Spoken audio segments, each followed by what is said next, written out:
Hey guys, it's Jason at JP3 Motorsports coming at you with another product highlight. This time we're talking about our fuel system upgrade kit for the FD RX7s with the 13B REW two-rotor engines. This is our version of a complete comprehensive fuel system kit. By complete, we mean that we include all the components to install and get your fuel system running on the engine. That means you get the fuel rails, the injectors, if you choose to have them in our kit. All the fittings are included, and all the fuel lines to connect back to your factory OEM hard lines.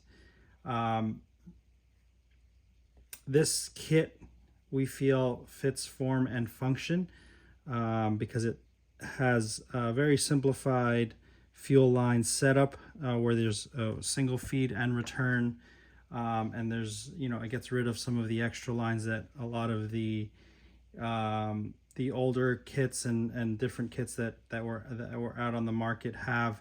It eliminates looping back and forth, and it utilizes the direct mount fuel pressure regulator, which gets rid of a couple more lines. So we can get into the kit, and I'll show you all the components that come with it, and I'll show you how to briefly install it. So the main feature, or the main piece, is going to be that secondary fuel rail. We do use the Radium components, so it's Radium's secondary fuel rail. We use their direct mount fuel pressure regulator, and it does come with it's a swivel fitting, which is nice, so it doesn't have to be at a static position. It can move without having the fear of the fitting loosening and leaking on you. And the new pressure regulator does have a thumb dial, which allows you to change the fuel pressure on the fly without having to use any tools, Allen key or lock nut or anything like that. We do install all the fittings ready to go before we send them to you, so these are all hand assembled. And so you'll get the fuel pressure regulator mounted already. If you choose to have the OEM fuel temp sensor port, we'll install that port for you. If not, we will include and install a plug for that fitting or for that port. If you choose not to have the fuel temp sensor port, we include the two, or we install the two blockers for the center injector ports. If you choose to have 4 injectors, you can always just remove those. And then we use the swivel fitting on the end for our setup.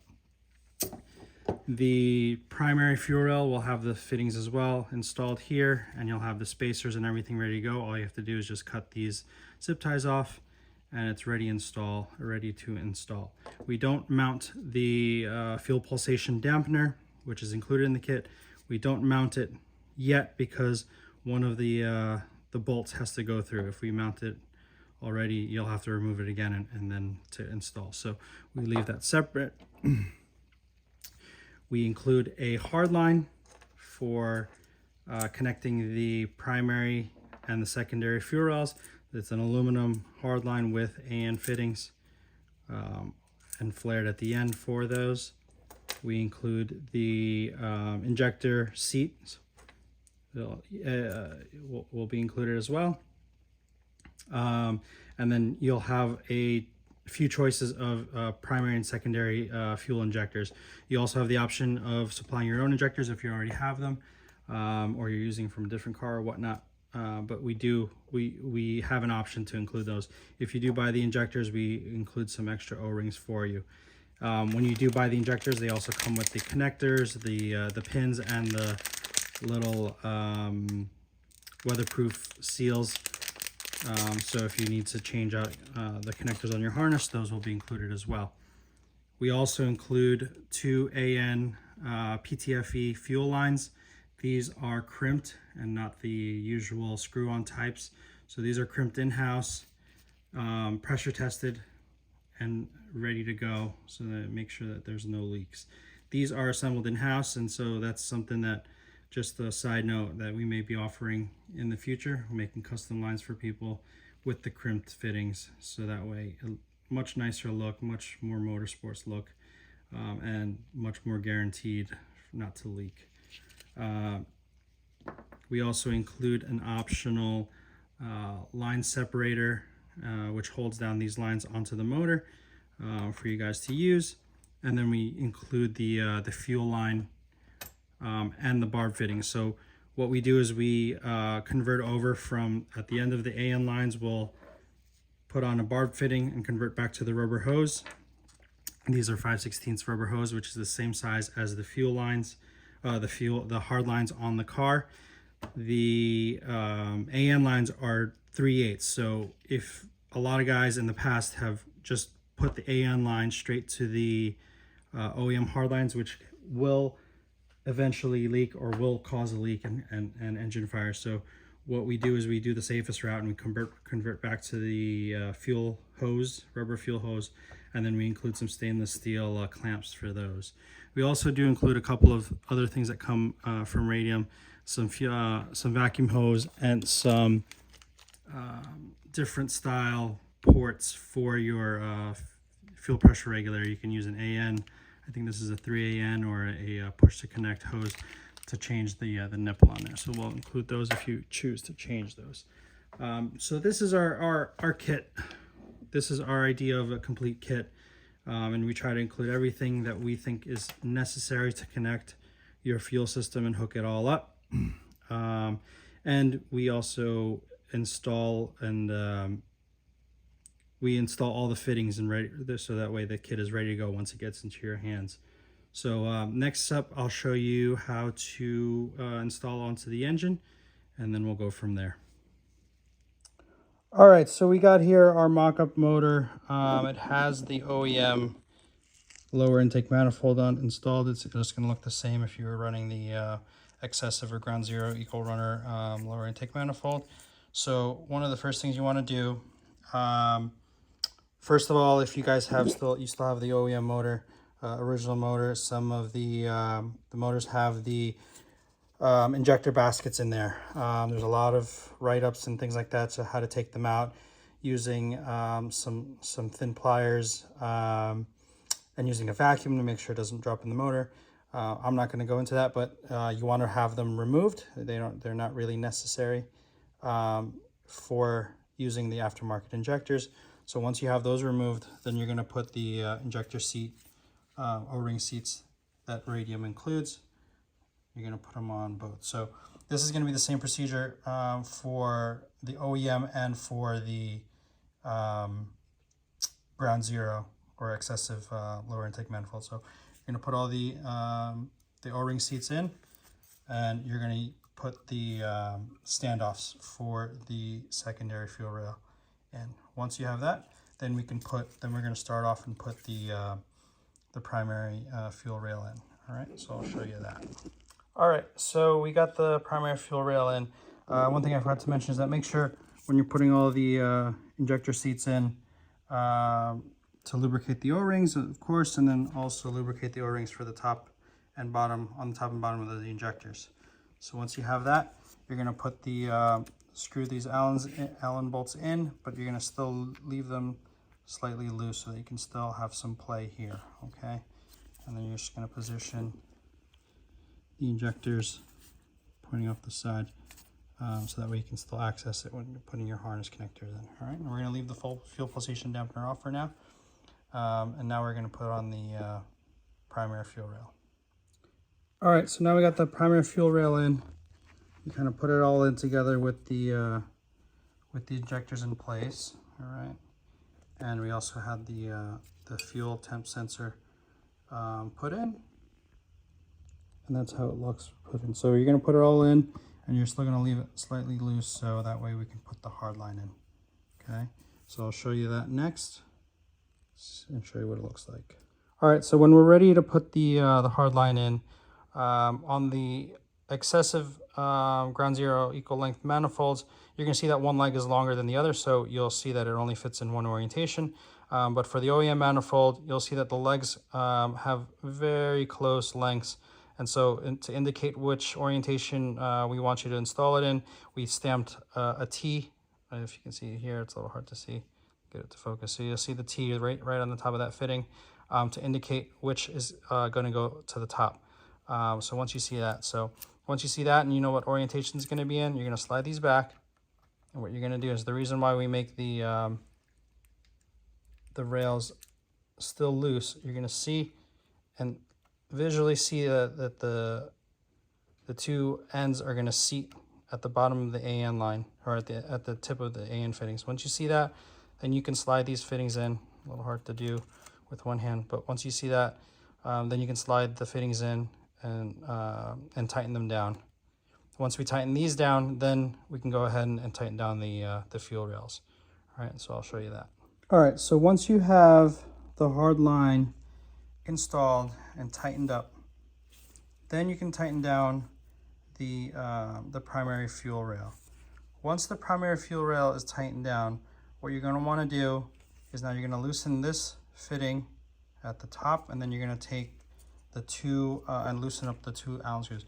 We're going to essentially take the primary fuel rail back off, the secondary fuel rail back off, and then we're going to put the fuel pulsation dampener on. Reason why we're doing this is because the fuel pulsation dampener, you won't be able to access it with the primary fuel rail on. So we're going to do that, and then I'll show you what it looks like. All right, so I ended up having to take off both standoffs in order to get a wrench, 7/8 wrench to fit in here. It's hard to see. And tighten down the fuel pulsation dampener. Once you do that, this can be always clocked anyway, so that's a swivel, which is nice. So once you get that, we can put the standoffs and then put the primary fuel, the secondary fuel rail back on. All right, so once you have the secondary fuel rail put back on, you can tighten up the top AN fitting. Then you can tighten down the two Allen head bolts on the fuel rail. Then you can move on to adding the AN lines. So the feed's going to have a 6 AN straight on both ends, and the return's going to have the 60-degree fitting with a straight at the end. So once you have those two lines hooked up, then on this end you're going to have put on the barbs, and then connect the rubber fuel hoses back from the barb to the OEM hard lines, and then you're going to use the stainless steel clamps that we provide. Lastly, you can use the line separator that we supply. It's optional. Some guys will prefer to put another heat sleeve on here, or you can leave it totally unshielded if you'd like. But we supply the separator hold down with a little spacer on the bottom to take it off of the motor, and you can see here that it doesn't pinch or crimp the AN line. So once you have all of this hooked up, then we can go ahead and pressurize the system and check for leaks. So I'll show you that next, but I just wanted to show you all the features. Once everything's together, one of the things that I like is that we use a lot of the swivel fittings. So the fuel pulsation dampener, again, has a little swivel fitting on here. This line has a swivel fitting on here, and so and even the fuel pulsation dampener has the ability to swivel in any orientation you'd like.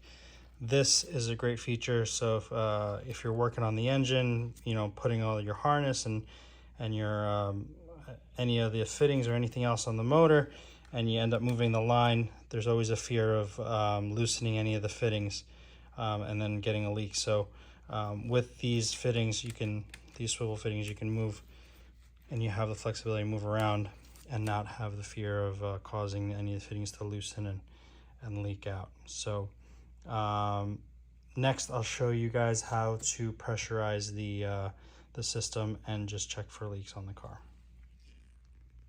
All right, so this is my CYM, and I have essentially the same kit on this car, and I just want to show you and show you that the hardline does not come close to interacting or interfering with any of the fittings or sensors on the water pump housing. You'll see it there. And so Once you got the fuel system hooked up and your harness and everything hooked up, you're gonna the one way to prime the system and kind of pressurize the fuel lines is you're gonna go on the diagnostic port here, and you'll see on the inside there's GND, and you're gonna see F/P. That's the fuel pump. So you're gonna jump ground and fuel pump, and simply just take a wire, and you can jump those two ports. Once you turn the key on, you should hear the fuel pump turn on and then prime the system. And then what you can do is just double check all the fittings and lines and make sure that there's no leaks, and then you're good to go. So I'll show you that. Let me turn the car power on, and then I'll show you that. All right, so I got the powers on, the port terminals are jumped, and you can hear a little hum going on. And I'll show you here, I actually have a gauge on mine. You'll see there's about 38 PSI. And so once you have the fuel pump running and you got pressure in the system, you can double check all your fittings and check for any leaks without the engine on and running, and so you can concentrate and kind of hear and look for noise and leaks that way. All right. So that's just the way how to complete the install of the fuel system. If you guys like our stuff, please like, follow, and subscribe, and I'll see you guys on the next one. See you guys.